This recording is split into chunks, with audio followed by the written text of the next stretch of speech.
يبا ابي 200,000 دينار الحين. شنو؟ هاي ولا بقول حق امي على كل شيء. ايوه انا بعد نفسه اللي بتعطيه اياه تعطيني اياه.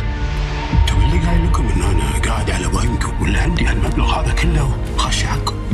عادي يبا خلاص بيع البيت. يا اخي بس ارحمنا، قاعد ذلنا انت ولا شنو؟ وبعدين هذا واجبك، انت مسؤوليتك كأب انك تربي لنا وتعطينا فلوس، مو تمن علينا. راشد دنانير.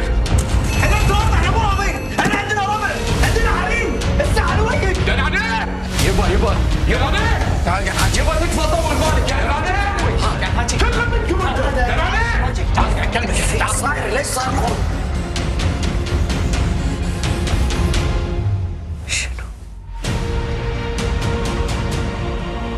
كسرى على ابليس الدراما رمضان يجمعنا.